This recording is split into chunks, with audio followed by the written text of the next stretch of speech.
د پاکستان پخوانی صدر اعظم عمران خان په 3 کاله بند له محکومېدو وروسته پولیسو نیولی دی.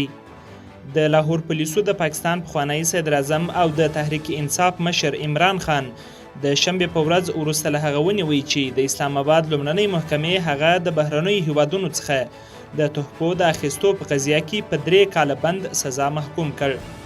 په اسلام آباد کې د یوې محکمې قاضي همایون دلاور ویلي د عمران خان پر ضد لګول سوي تورونه رښتیا ثابت سوي او په 3 کاله بند محکوم سوی دی.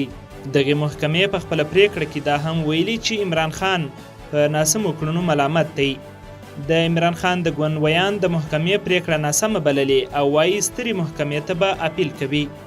د پاکستان پخوانی صدر اعظم عمران خان په یو ویډیویي پیغام کې چې ظاهراً له نیول کېدو یې لږ مخکې ثبت کړی له خپلو پلویانو غوښتي چې د نیولو پر ضد یې لاریونونه وکړي او په کور غلي پاته نسي.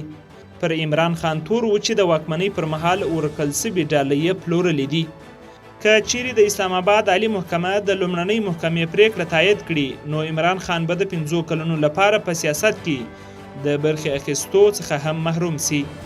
پخوانی صدر اعظم عمران خان د اسلام آباد د لومړنۍ محکمې د قاضي همایون دلاور په اړه اندېښنه ښودلې وه او د اسلام آباد له عالي محکمې څخه یې غوښتنه کړې وه چې دغه قضیه دې د همایون دلاور د دیوان څخه یو بل دیوان ته انتقال سي. خو د اسلام آباد عالي محکمې د پخوانی صدر اعظم د محکمې د بدلولو غوښتنه رد کړې وه. پخوانی صدر اعظم په داسې حال کې نیول سوی چې د پاکستان د ملي پارلمان کاري مودې پای ته رسېدو لپاره 7 ورځې پاته دي. ټاکل سوې ده چې د پارلمان د دورې په پای کې به په پاکستان کې نوې پارلماني ټاکنې وسي، خو دا به د محکمې د پریکړې وروسته معلومه سي چې عمران خان به په دې ټاکنو کې ګډون وکړي او که نه. تر دې وړاندې د روان کال د مۍ په میاشت کې د پاکستان د احتساب د ملي ادارې نیب لخوا د مالی غبن په قضیه کې د عمران خان د نیولو وروسته د پاکستان په ټولو ښارونو کې د تحریک انصاف د ګوند مشر د نیولو پر خلاف لاریونونه وسول چې په ترڅ کې یو شمېر پوځي او دولتي تاسیساتو ته زیان هم ورسید.